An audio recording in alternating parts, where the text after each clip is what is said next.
noite a todos, muita paz.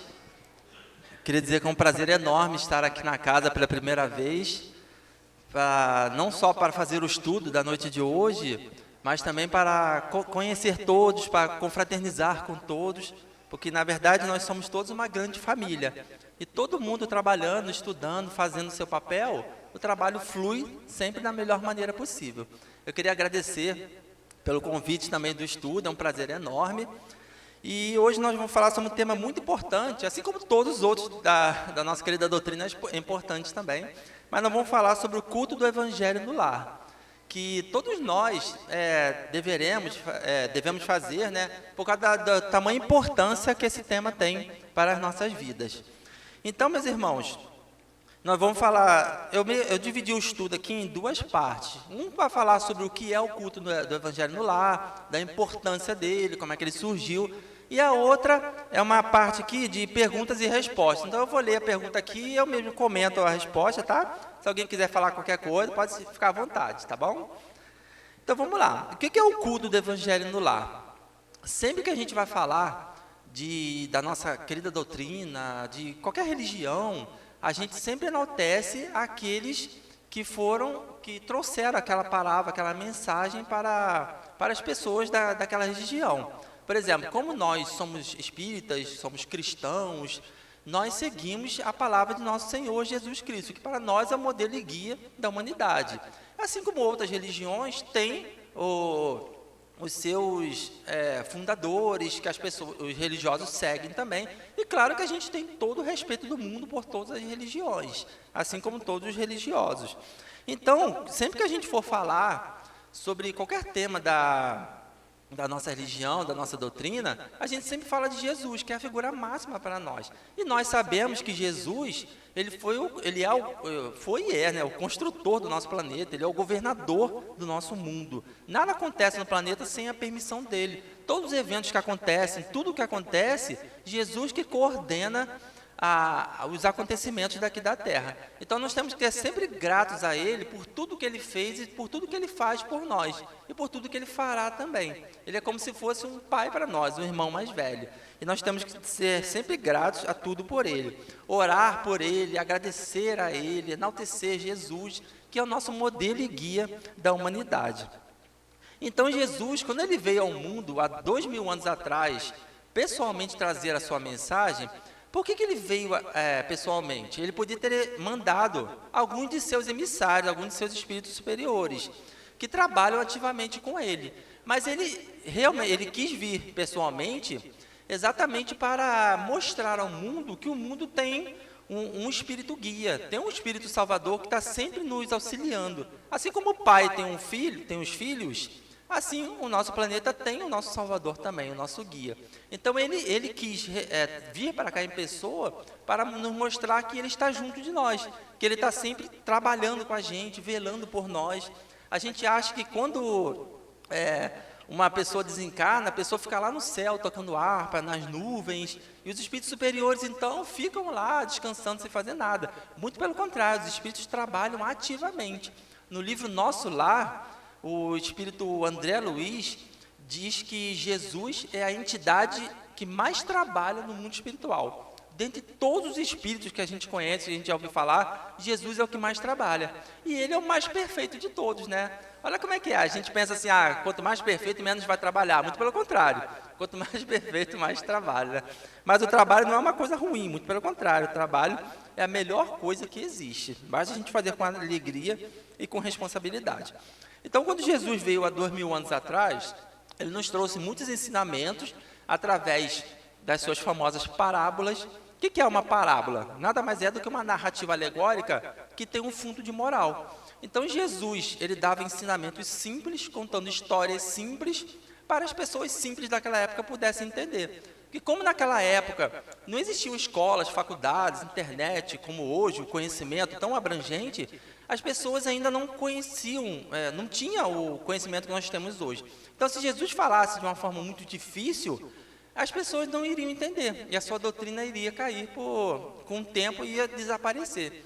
Então, ele falava de uma forma simples para que as pessoas pudessem compreender e ficassem para sempre com elas. Porque tem um ditado que diz que é muito fácil falar difícil. Só que é muito mais difícil você falar fácil. Eu podia, por exemplo, chegar aqui e falar um monte de palavras difíceis para vocês, mas ninguém entender nada. Eu também ia esquecer em pouco tempo e a mensagem não ia ser passada. Agora, é muito melhor a gente falar de uma forma simples e as pessoas ficam com aquilo marcado para dentro de si e levam para sempre com elas.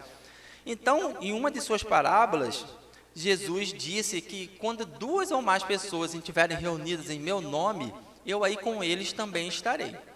Mas o que Jesus quis dizer com isso? Será que se uma pessoa estiver sozinha orando, estudando para Jesus, Jesus não vai estar com ela? É claro que vai.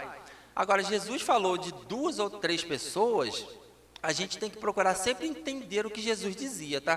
Porque como Jesus veio há 2000 anos atrás, é uma época muito remota.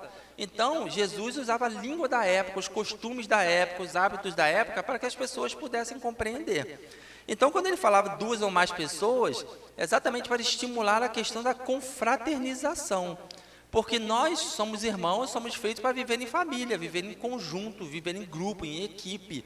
Então, ele falava isso exatamente para nós estarmos sempre juntos, trabalhando, estudando. Como aqui, por exemplo. Podia estar cada um na sua casa estudando sozinho por conta própria. Mas não é melhor a gente estar junto aqui, em equipe, estudando, confraternizando, não é muito melhor? Então, Jesus estimulava exatamente isso. Agora, é claro que se uma pessoa estiver sozinha, Jesus vai estar com ele também. Mas, se a pessoa puder se agrupar com os outros, sempre vai ser muito melhor. Aí, E por que nós estamos falando isso? O que é o culto do Evangelho no lar? Jesus estimulava a confraternização entre as pessoas, para as pessoas ficarem sempre juntas, sempre unidas, estudando e trabalhando. Então, certa vez, Jesus estava na casa de Simão Pedro e contou uma história, né? E pediu para Simão para que trouxesse os escritos para ele, os escritos sagrados da época das religiões. E Jesus, então, fez uma oração, pegou os escritos, leu alguns textos e teceu vários comentários acerca daquele texto. E no meio desse culto, Jesus disse para Simão: Simão, quando um marceneiro vai fazer um trabalho, que tipo de madeira ele escolhe no mercado quando ele vai comprar? E Simão responde para ele: olha, senhor, ele responde as melhores madeiras, as que não dão cupim, as que não apodrecem, as que duram com mais tempo. E Jesus perguntou assim para ele: e quando um pescador vai vender os seus peixes, que tipo de peixe ele vende? Ele vende os peixes melhores, os maiores, mais suculentos, os que têm menos espinhas, os peixes que as pessoas mais gostam. Aí Jesus disse para Simão: então, Simão, na vida, nós sempre devemos fazer dessa forma. Tudo que você for fazer, escolha sempre as melhores coisas, no sentido moral, claro, que Jesus está falando, não é escolher o melhor carro, o melhor celular. Jesus não está falando de coisas materiais, ele está falando de coisas morais. Então, vamos escolher sempre o quê? A caridade, a benevolência, a piedade, o perdão, a confraternização com todos. É você estar sempre bem, ao invés de perder tempo com coisas inúteis, procurar ler um livro, procurar ver um documentário, procurar fazer um passeio, uma trilha ecológica, procurar visitar um asilo, uma casa de caridade, um centro, uma igreja, seja o que for, mas procurar fazer sempre coisas úteis, porque assim nós vamos estar nos adentrando sempre no que Jesus pregava nas suas palavras, ou seja, escolher sempre as melhores coisas para nós.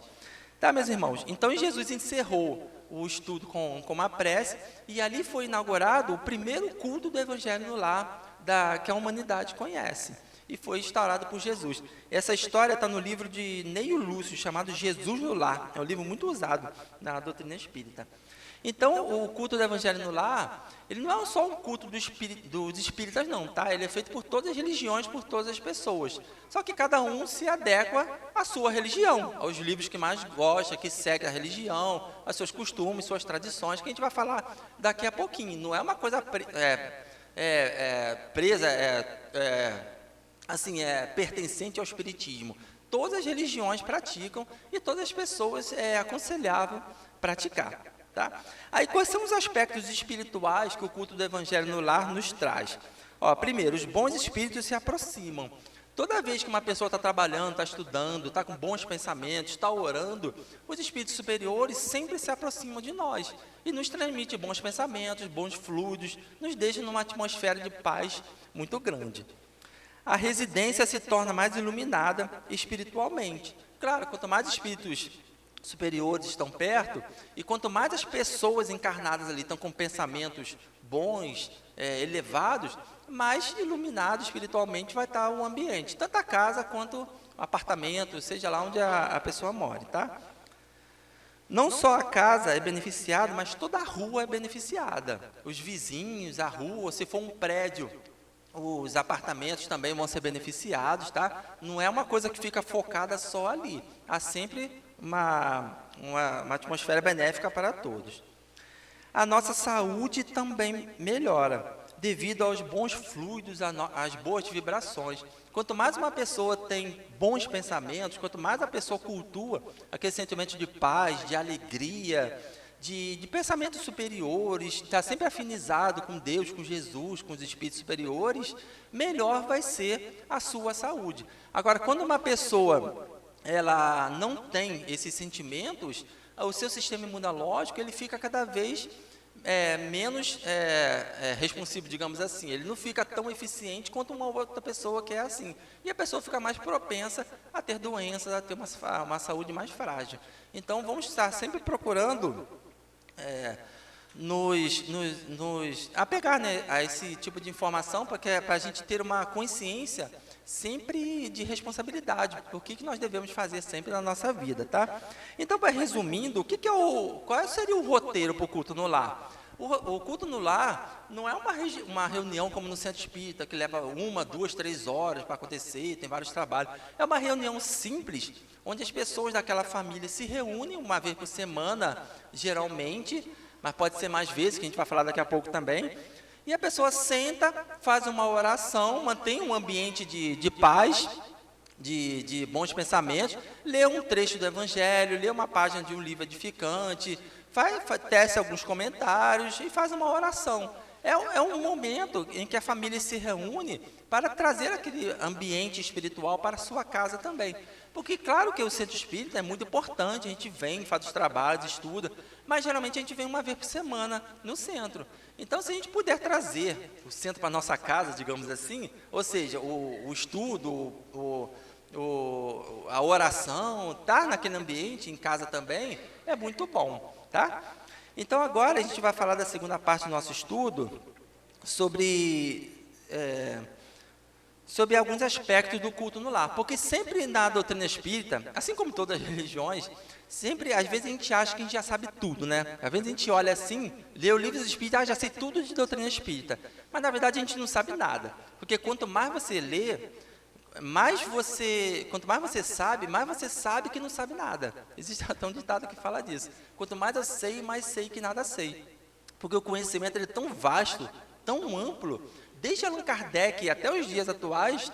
Olha como a doutrina espírita já cresceu exponencialmente, né? Olha só com os livros de Chico Xavier, olha quanta informação foi adicionada junto à doutrina espírita, né? Para esclarecer mais sobre tudo aquilo que está acontecendo no nosso mundo. Então, a gente tem que estar sempre estudando e sempre nos dando conta da importância que é, tá? Aí, assim, para começar essa parte de curiosidades, a gente pergunta assim, ó, primeiro, qual é o certo falar? É culto no Evangelho no lar? É reunião do Evangelho no lar? Porque a gente costuma fazer aquela confusão, né? No Espiritismo a gente fala reunião espírita, sessão espírita. Na igreja evangélica a gente fala culto. Na igreja católica a gente fala missa. E vocês espíritas não falam culto, mas em casa vocês falam culto do Evangelho no lar? Que história é essa? E acaba criando uma confusão. Mas o que acontece?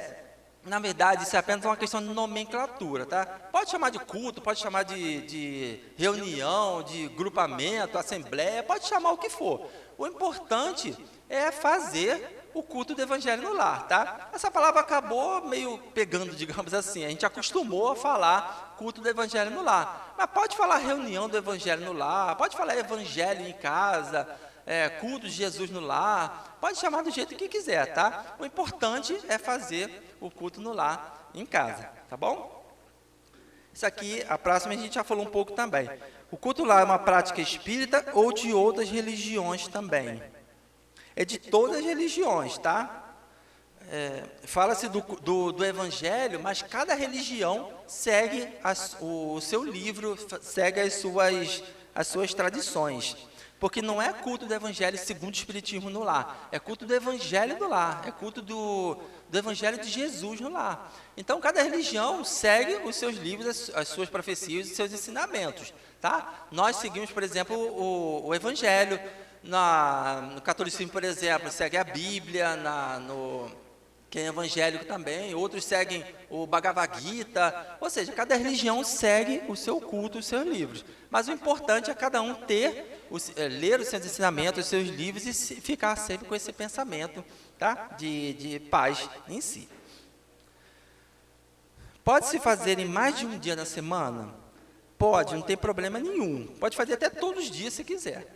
Porque o que acontece? Como a gente tem uma vida muito atribulada, com trabalho, com faculdade, com escola, com filho, com um monte de coisa que a gente faz, se pelo menos a pessoa fizer um dia na semana, já está de bom tamanho. Agora, é claro, se a pessoa quiser fazer 2 dias na semana, 3 dias na semana, não tem problema nenhum. Agora, o que a pessoa tem que ter é disciplina. Então, se, por exemplo, a pessoa quer fazer terça, 7 horas da noite, e quinta-feira, 10 horas da manhã. Então, faça, mas faça sempre nesses horários. Porque os espíritos, eles também têm a vida deles, eles também trabalham, têm as suas atribuições, vão em outros lugares. Então, eles não estão à nossa mercê o tempo todo. Eu não posso, essa semana eu vou fazer o culto no lar, segunda-feira, 8 horas da noite. Semana que vem eu vou fazer quinta-feira de manhã, na outra semana eu vou fazer terça-noite. Tem que ter responsabilidade. Então, se você quer fazer num dia, escolhe aquele dia e faz sempre aquele dia. Claro que às vezes acontece, uma pessoa passar mal, chega tarde do trabalho, algum problema que não deu para a pessoa fazer o culto, ou fez um pouco mais tarde, acontece. Mas não deixar que isso seja um hábito. Ou seja, procurar ter sempre aquela questão da disciplina da pessoa ser organizada também. Eu conheço um casal que eles são enfermeiros, e eles trabalham por plantão. Então, numa semana ele trabalha na segunda, na semana seguinte, a segunda ele está trabalhando, na outra ele está folgando. Ele nunca tem um dia exato na semana, porque a semana tem 7 dias. Então, o que acontece? Numa semana eles fazem na segunda, na outra eles fazem na terça. Numa semana eles fazem segunda, a outra terça. Não tem problema nenhum, foi como eles se organizaram. Então, a pessoa ela pode fazer o dia que quiser, mas tem que se organizar. Tem pessoas que geralmente fazem um dia na semana, tem pessoas que fazem 2, tem pessoas que fazem 3, 4, depende da pessoa, mas sempre a organização e a disciplina acima de tudo, tá bom? A próxima é interessante.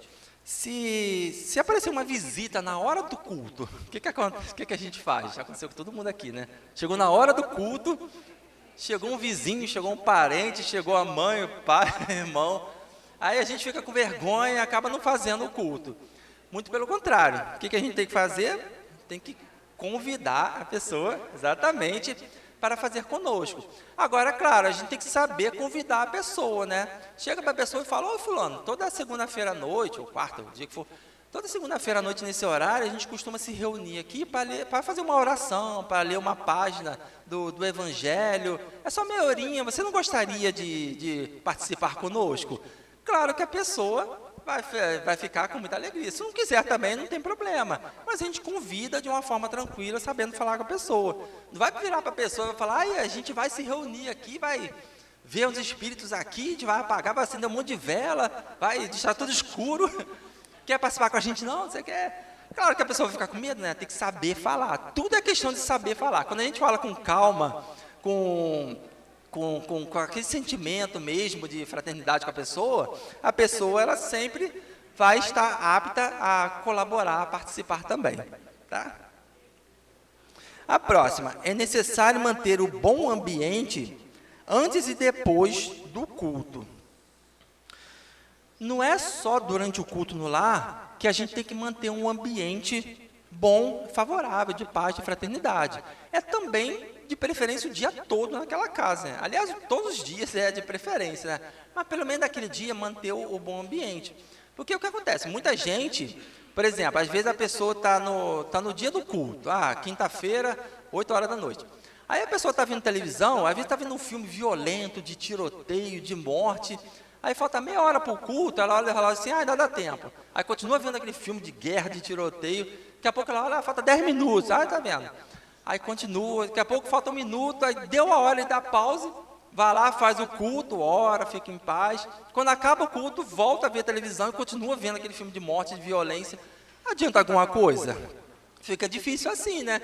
Então a pessoa tem que manter sempre um bom ambiente, bons pensamentos. É igual aqui, por exemplo, antes de vir para cá, de preferência o dia todo, a gente se mantém em paz, pelo menos hoje, ideal é todo dia, mas se mantém em paz, mantenha um ambiente na sua casa, no seu trabalho profissional, sempre em paz, para quando a gente vier ao centro, a gente já chega aqui em paz, não chega com aqueles pensamentos atribulados, porque é muito difícil para nós a gente fazer o trabalho dessa forma, né? Então, vamos manter um ambiente propício, em paz, sempre durante todo o tempo, não só na hora do culto, tá? Pode-se fazer a reunião sozinho, o culto lá sozinho? Pode, não tem problema nenhum, mas como a gente falou no início, o ideal é fazer com outras pessoas. Mas, às vezes, acontece da família não querer participar. Às vezes um não quer participar, dois não querem participar, ninguém quer participar, mas tem um na casa que quer fazer. A pessoa faz, não tem problema nenhum, mas desde que ela não fique também brigando com os outros, ou brigando os outros, vamos fazer o culto, vamos isso, vamos aquilo. Quando é criança, a gente chama, a criança faz com a gente. Criança não tem muita liberdade para chegar e fazer o que ela quiser, mas os mais velhos, a gente convida, vamos fazer o culto com a gente, vamos ler o evangelho, vamos fazer uma prece. Vocês sabiam que os americanos fizeram uma pesquisa e constataram que por dia nós ficamos cerca de 4 horas no celular, nas redes sociais, fazendo o quê? Nada, perdendo tempo com aquilo. Então, se a gente tem 4 horas todo dia para ficar no celular, por que a gente não tem meia hora por semana para fazer o culto no lar? Então, vamos pensar nisso, né? Então, a pessoa, pelo menos de bom grado, sem com aquele sentimento de obrigação, de raiva, tem que fazer o culto, coisa chata. Não, vamos lá, vamos fazer uma oração, vamos refletir, vamos reflexionar. Porque durante o culto a gente pode conversar também, pode trocar ideias, tirar uma dúvida que tem, falar um problema, sempre de uma forma simples, tá? Mas é muito importante todos participarem. Se não der, paciência, faz sozinho, faz só você e outra pessoa, mas faça sempre o culto no lar. Pode fazer o uso de eletrônicos, assim, internet, vídeo, pode, não tem problema nenhum não, tá? A pessoa só não pode abusar também, fazer o culto no lar como se fosse um show, botar música alta, botar um monte de coisa. A gente tem que lembrar que o culto no lar, ele é um momento de paz, de tranquilidade, daquela família estar reunida ali para trocar ensinamentos, boas palavras, fazer oração. Então, a gente pode usar a internet, por exemplo, para botar uma música suave, para botar, às vezes, até um vídeo, se quiser, não tem problema nenhum, não. Mas não deixar também aquilo tomar conta da gente. Eu conheço um rapaz que ele mora sozinho. E ele costuma fazer o culto do Evangelho ao vivo, né, com videoconferência, com uma outra família de amigos dele que faz no mesmo dia, no mesmo horário também. Então, chega naquele dia, ele liga o celular, a câmera, e eles fazem o culto lá juntos. Quer dizer, não tem problema nenhum, é a mesma coisa. Eles estão distantes fisicamente, mas no pensamento eles estão sempre unidos. Então, olha aí, está usando a tecnologia para o nosso bem-estar. Então, é muito válido. Qual é o tempo de duração? O ideal é de 20 a 30 minutos, o ideal. Por quê? Porque como a gente tem uma vida muito atribulada, se a pessoa quiser, por exemplo, fazer 2 horas de culto, 3 horas, a pessoa, muitas vezes, ela chega cansada do trabalho, ela está com um monte de pensamentos atribulados na cabeça, por causa dessa vida atribulada que a gente tem. Então, às vezes, ela quer fazer mais tempo, mas acaba não sendo tão eficiente. E como o culto no lar é um ambiente simples, para a gente se reunir, ler uma página, fazer uma oração.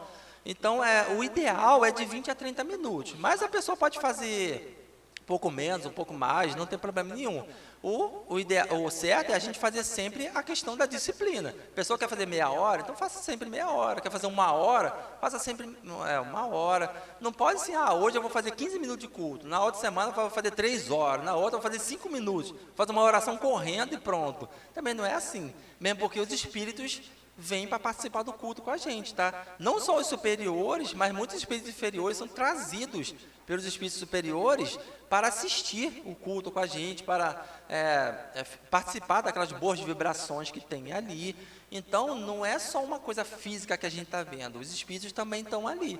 Então, vamos fazer o culto de uma forma clara, objetiva, coerente, tá? É obrigatório colocar água fluidificada durante o culto? Não é obrigatório. Se a pessoa quiser colocar, também não tem problema nenhum, vai ser beneficiada da mesma forma. Porque o que acontece? O nosso corpo ele é formado por cerca de 70% de água. Então, devido aos fluidos que são emanados pelos espíritos superiores e pelas nossas próprias mentes também, conforme os nossos pensamentos, então nós já somos beneficiados naquele ambiente espiritualmente, no nosso corpo também. Então, se a pessoa quiser colocar água fluidificada, pode colocar, vai ser ótimo, não tem problema nenhum. Se não quiser colocar, também não tem problema nenhum, que a pessoa vai ser também beneficiada do mesmo jeito, tá? O que não pode é a pessoa se sentir naquela obrigação, tem que botar água, tem que fazer isso, tem que fazer aquilo. Vamos tomar cuidado com o que por isso que é tão importante a gente estudar, para estar sempre sabendo exatamente o que fazer. Eu lembro que uma vez lá no Luz e Verdade, eu estava bebendo água no bebedouro. Aí chegou uma senhora para mim e perguntou assim, meu filho, a água do bebedouro é fluidificada também? A gente estuda tanto, né? Mas sempre tem alguém que faz uma pergunta que a gente daí. Aí eu falei para ela, olha senhora, é sim, porque a gente está aqui num ambiente de paz, de bons fluidos, boas vibrações, então está sempre, todo mundo é beneficiado, a água também do centro. Ela falou, que bom. Então, só um momento. Aí pegou uma sacola com umas 10 garrafas PET de 2 litros cada, encheu tudo e falou, eu vou levar para casa, que aí todo mundo vai tomar e eu vou ficar um mês sem precisar vir aqui, só para pegar água. Brincadeira, né? Primeiro, a pessoa vai no centro só por interesse da água frutificada. O centro aqui, a gente vem para ouvir a palestra, para participar dos trabalhos, para confraternizar com todos, para conversar, ou seja, para ter um ambiente propício. Não é igual você ir numa farmácia comprar um remédio e ir embora. Aqui é a mesma coisa, a pessoa vem aqui tomar pasta e vai embora. Vem aqui, faz o tratamento e vai embora. Como se fosse uma coisa ali que você está pagando e está só querendo. Não é assim. Então, e a água frutificada, claro, ela é muito boa, ela é ótima, eficiente, tem muitos e muitos estudos sobre a água frutificada, mas a gente não pode fazer da água frutificada também como se fosse uma poção mágica que você vai tomar e vai ficar livre de todas as suas doenças. Mesmo porque a pessoa tem que fazer a parte dela também, ela tem que estar bem mentalmente, bem fisicamente, cuidar do seu corpo, cuidar da sua mente, para que também a água frutificada faça o seu efeito da melhor maneira possível. E não da pessoa ficar sempre querendo, por interesses próprios, né, fazer isso. É complicado. Aí, continuando. Quais livros podem ser usados?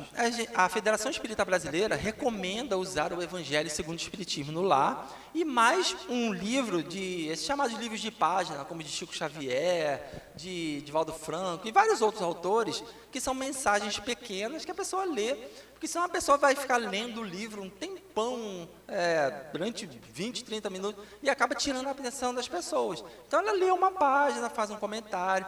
O Evangelho segundo o Espiritismo, como dos livros de Allan Kardec, ele fala sobre as parábolas de Jesus, ensinamentos de Jesus, de uma forma bem simples, então a gente costuma usar o Evangelho segundo o Espiritismo. Mas também não é obrigatório, a pessoa pode usar o livro que ela desejar. Muitos usam o livro de Jesus no lar. A gente só não recomenda usar certos livros que não tem muito a ver, digamos assim, entre aspas, com o ambiente. Por exemplo, o livro dos médiuns. É um livro de Allan Kardec, é um livro ótimo, maravilhoso, mas é um livro mais técnico, um livro mais específico sobre assuntos, sobre mediunidade. E como a pessoa está ali fazendo um culto no lar, vai ler livro dos médiuns, pode ler também, não tem problema nenhum não, mas é aconselhável outro tipo de livro, exatamente para manter sempre aquela simplicidade e sempre lembrar de Jesus o tempo todo, tá? Mas pode usar também, não tem problema nenhum não.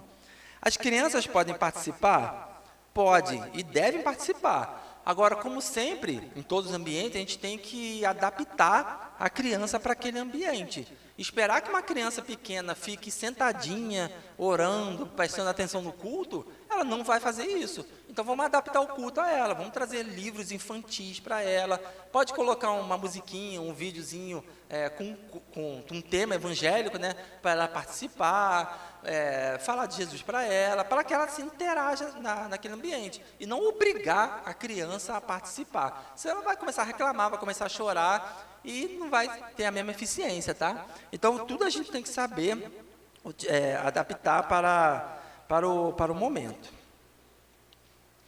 Aí, continuando, é obrigatório usar uma mesa? Essa pergunta também é interessante, porque o que a gente mais escuta falar na doutrina espírita é alguém chegando para a gente e falar: o teu centro é de mesa branca? Eu falo: meu centro tem uma mesa lá de madeira, mas pode ser branca, pode ser preta, vermelha, pode ser dourada, pode ser a cor que for. Pode até não ter mesa. O que importa é a pessoa fazer os trabalhos. A mesa, as cadeiras, o teto, a estrutura, serve apenas para o nosso conforto. Podia estar todo mundo sentado no chão aqui agora, mas por que tem cadeira? Para o nosso conforto. Por que tem a estrutura física aqui? Para que quando chova, quando faça sol, a gente fique protegido. Mas o mais importante são os nossos pensamentos. Existem muitos centros espíritas no interior, nesse interiorzão do Brasil mesmo, que eles não têm estrutura física. As pessoas se reúnem debaixo de uma árvore e fazem as reuniões delas dali. E a reunião é feita com a mesma eficácia. Por quê? Porque o que importa é o pensamento que as pessoas têm. É claro que quanto mais a gente puder melhorar a estrutura da casa, melhor vai ser para nós, né? Botar cadeira, colocar um ar-condicionado, ventiladores, banheiro, deixar tudo pintado, bonitinho, fica, claro, bem melhor, mais confortável para todos. Agora, se a pessoa não pode fazer também, paciência, o que importa é a pessoa saber o que está fazendo, ter bons pensamentos, estudar sempre. Então, em casa é a mesma coisa. Eu já fui em centro espírita que não tinha mesa. Como aqui, por exemplo, não tem mesa. Agora que a gente está acostumado a falar sempre com mesa. Mas eu já fui em centro espírita que também não tem mesa. A pessoa que vai participar na hora, levanta, pega o microfone e fala. Então, a mesa ela serve apenas para nos auxiliar, para colocar os nossos objetos, as nossas coisas. Mas o trabalho é sempre feito, tem que ser sempre feito da melhor maneira possível. Em casa é a mesma coisa. Se tiver uma mesa, ótimo. Tem pessoas que gostam de sentar no chão, se reunirem em roda e fazer o culto no lar. Também não tem problema nenhum, desde que seja feito com respeito, tá? Com aquele sentimento de respeito. Não pode ficar um deitado para o lado de lá, outro de barriga para baixo, para cá, outro jogado lá no canto. Não, porque os espíritos também estão ali. E as próprias pessoas também estão ali. Então, a gente tem que respeitar e respeitar aquele ambiente. Porque é uma coisa, apesar de ser algo muito simples, o culto no lar, ele também é algo muito respeitoso, muito sério. Já viram alguma parábola de Jesus que ele está brincando com as pessoas? Jesus, ele era muito amável, muito adorável, muito caridoso, mas ele também era muito sério, ele era muito firme naquilo que ele falava. Então, porque ele sabia da responsabilidade que ele fazia, que ele trabalhava, que ele vinha fazer a terra. Então, a gente tem que saber brincar na hora que tem que brincar, a gente tem que saber ser sério na hora que tem que ser sério. Tá? E assim é sempre, em tudo. Essa aqui eu considero a mais importante de todos. Pode-se transformar o culto em casa em reunião mediúnica ou de desobsessão? A resposta é não. Não é aconselhável de maneira nenhuma. Por quê? Porque no centro espírita, os espíritos superiores, eles preparam todo o ambiente para que seja feito um trabalho ali. Horas antes de serem começado o trabalho no centro espírita, os espíritos superiores, eles chegam no ambiente que vai ser feito a reunião de desobsessão, de tratamento, seja qual for, e eles começam a preparar espiritualmente o ambiente, para quando der a hora, os espíritos, tanto os encarnados quanto os encarnados, já terem um ambiente propício para realizar os trabalhos ali, tanto os encarnados quanto os desencarnados. Só que nas nossas... e tanto tem os espíritos superiores, claro, que trabalham quanto tem os próprios trabalhadores da casa, os médiuns, os doutrinadores, que são pessoas experientes, estudiosos, trabalhadores, que estão preparados e acostumados a fazer aquele tipo de trabalho. Agora, nas nossas casas, não. A gente não tem esse tipo de ambiente preparado e, muitas vezes, também não tem pessoas preparadas para fazer esse trabalho. Então, não é aconselhável fazer qualquer tipo de tratamento espiritual, do tipo incorporação, desobsessão. Se acontecer algum momento de uma pessoa incorporar um espírito, se ficar mais suscetível, alguém do culto vai lá, de preferência o mais experiente, vai lá, conversa com a pessoa, dá um passe, ameniza a situação. Os espíritos superiores estão ali também ajudando e deixa a situação correr de uma forma tranquila. Mas não ficar estimulando, não ficar querendo incorporar, não querer ficar fazendo trabalho, porque não é um ambiente. É como os médicos fazendo uma cirurgia. O médico opera uma pessoa em qualquer lugar? Não, ele opera numa mesa, num centro cirúrgico, que é um local esterilizado, um local próprio, com pessoas, com equipamentos, com materiais próprios para fazer a cirurgia. E eles não fazem em qualquer lugar. Então, o culto do lar é a mesma coisa, tá? Não é aconselhável fazer. Pode-se ouvir música? Claro que pode, mas desde que seja uma música suave, tá? Ou uma música espírita, ou uma música da sua religião, ou uma música clássica, mas sempre seja uma música suave, que seja para relaxar as pessoas, e não para dar aquela batida, aquela música alta, que não tem nada a ver com o ambiente. Isso aqui também é boa. O que fazer quando se sente uma certa preguiça, exatamente na hora do culto, ou então uma certa desavença que venha a desestabilizar o ambiente? Isso aí, muitas vezes, não é sempre, mas muitas vezes são os espíritos inferiores que não querem que a gente faça o culto no lar. Muitas vezes é a própria pessoa, que tem preguiça mesmo, que não quer fazer, está de má vontade, mas muitas vezes são os espíritos inferiores que ficam nos intuindo o tempo todo para a gente não fazer aquele trabalho. Então, a gente tem que estar sempre firme nos nossos ideais e ter boa vontade, boa disposição, e ir lá e fazer o trabalho que tem que ser feito. Eu sei que todo mundo fica cansado, todo mundo, principalmente quem faz à noite, trabalha o dia inteiro, a pessoa fica cansada, fica agitada quando chega em casa, dá aquela moleza, mas vamos procurar ter sempre aquele ânimo, aquela força de vontade. Às vezes está frio, às vezes está muito calor, às vezes a pessoa está com fome, mas vamos procurar ter sempre aquela força de vontade e não deixar esses pequenos problemas nos impeçam de fazer o trabalho que tem que ser feito. Uma outra questão. Os animais podem participar do culto? Olha que pergunta interessante, né? Esse estudo aqui que eu estou fazendo com vocês, que nós estamos fazendo, eu sempre vou colocando coisas novas nele. Porque em cada centro espírita que eu vou, sempre alguém me faz uma pergunta, eu sempre aprendo alguma coisa, leio uma página, leio algum lugar, e eu vou enriquecendo o estudo.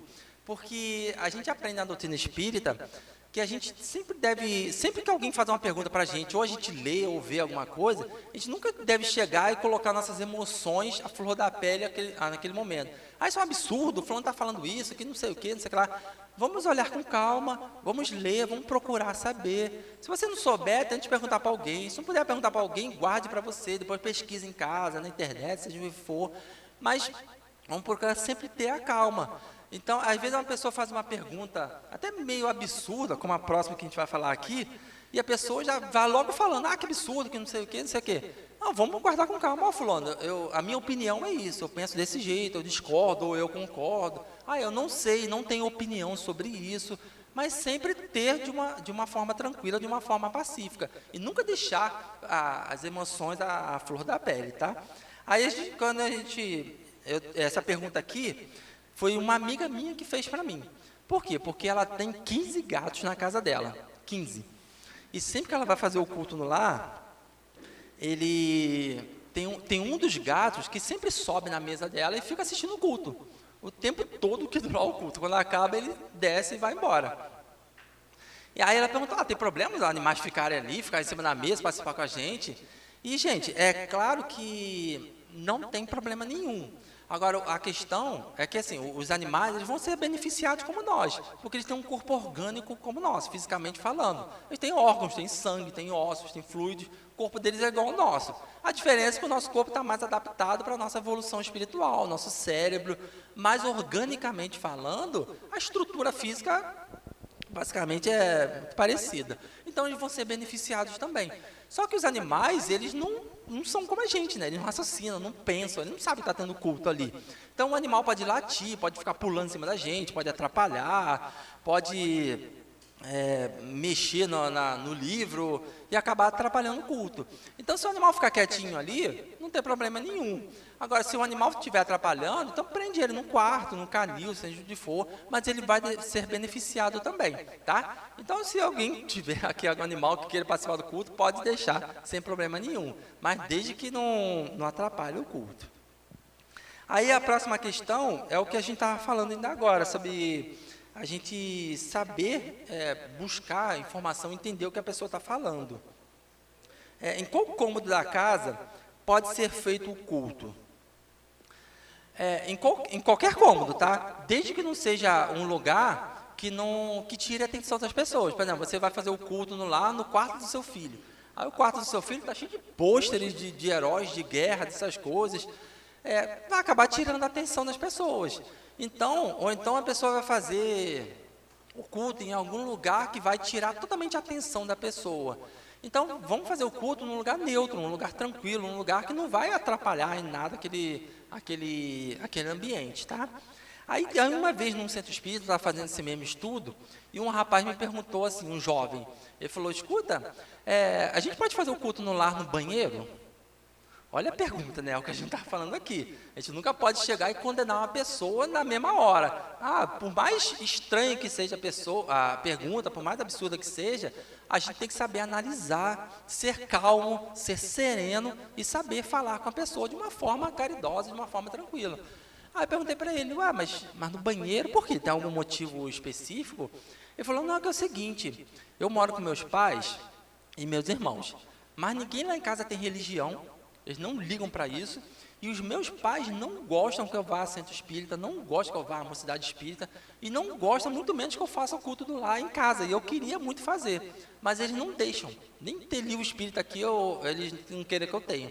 E o único local da casa que eu tenho, que eu posso fazer o culto no lar, é exatamente no banheiro, porque é o único lugar que eu posso me trancar, posso ficar lá uns 15 ou 20 minutos, e eu faço o evangelho ali. Então, eu levo uma página escondida no bolso, chegar lá dentro, tranco a porta, faço uma oração, leio a página mentalmente, faço uma oração. Aí, pergunto para vocês, está certo ou está errado? Claro que, né?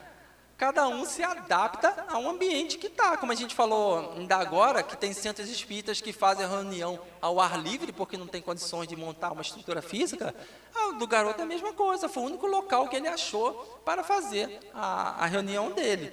Então, está mais do que certo, ele tem que se adaptar e procurar fazer. E claro, orar a Deus, está sempre torcendo para que os da casa, com o tempo, vão se sensibilizando e vão vendo o erro que eles estão cometendo, né, de proibir o filho dessa prática. E a última questão. Pode sair de casa após o culto para ir na rua? Não é aconselhável. Porque o que acontece? Na rua a gente vê de tudo, a gente fala com um monte de gente, a gente vê muitas situações, e a gente acaba se desestabilizando o nosso pensamento. Então, quando a gente está no culto, a gente tem aquelas boas vibrações, aqueles bons pensamentos, a gente procura manter até a hora de dormir, para dormir em paz, em calma, porque quando a gente dorme, a gente se desprende do corpo espiritual, e nós vamos para o mundo espiritual, vamos ter com nossos irmãos, encarnados ou desencarnados, que também estão dormindo, ou os que já desencarnaram, ou seja, a gente continua tendo como se fosse um culto no lar, depois que dorme também. A gente mantém aquele ambiente bom. Mas quando a pessoa sai na rua, ela vê tudo, ela vê um monte de coisa, acaba se distraindo, acaba vendo situações desagradáveis, e isso acaba meio que tumultuando um pouco o seu pensamento. Claro que a pessoa faz o culto de manhã, é difícil ela ficar o dia todo em casa, não pode sair para nada. E mesmo quem faz à noite, também não é proibido sair para a rua. Mas vamos pelo menos evitar e manter sempre o bom ambiente, tá? Para não desestabilizar a pessoa e o ambiente. E para terminar o nosso estudo, uma breve mensagem do Espírito Joana de Ângeles para o Divaldo Franco, sobre o culto no lar. Ela diz assim: dedica uma das 7 noites da semana ao culto evangélico no lar, a fim de que Jesus possa pernoitar em tua casa. Prepara a mesa, coloca água pura, abre o evangelho, distende a mensagem da fé, enlaça a família e ora. Jesus virá em visita. Quando o lar se converte em santuário, o crime se recolhe ao museu. Quando a família ora, Jesus se demora em casa. Quando os corações se unem nos liames da fé, o equilíbrio oferta bênçãos de consolo e a saúde derrama vinho de paz para todos. Não aguardes que o mundo te leve à certeza do bem invariável. Distende da tua casa cristã a luz do Evangelho para o mundo atormentado. Quando uma família ora em casa, reunida nas blandícias do Evangelho, toda a rua recebe o benefício da comunhão com o alto. Se alguém num edifício de apartamentos alça aos céus a prece da comunhão em família, todo o edifício se beneficia, qual lâmpada ignorada acesa na ventania. Não te afastes da linha direcional do Evangelho entre os teus familiares. Continua orando fiel, estudando com os teus filhos e com aqueles a quem amas, as diretrizes do Mestre, e, quando possível, debate os problemas que te afligem à luz clara da mensagem da Boa Nova, e examina as dificuldades que te perturbam ante a inspiração consoladora de Cristo. Não demandes a rua nessa noite, senão para os inevitáveis deveres que não possas adiar.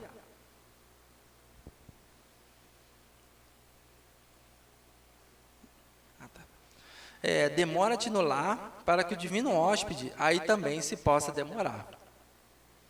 E quando as luzes se apagarem à hora do repouso, ora mais uma vez, comungando com ele, como ele procura fazer, a fim de que, ligado a ti, possas em casa, uma vez por semana, em 7 noites, ter Jesus contigo. Do livro Mestre de Amor, por Divaldo Franco, do Espírito Joana de Ângeles.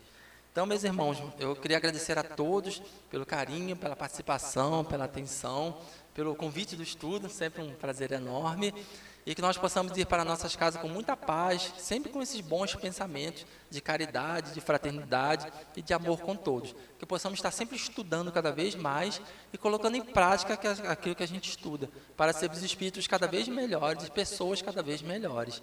Então, muito obrigado por tudo, tá? E muita paz para todos. Assim seja.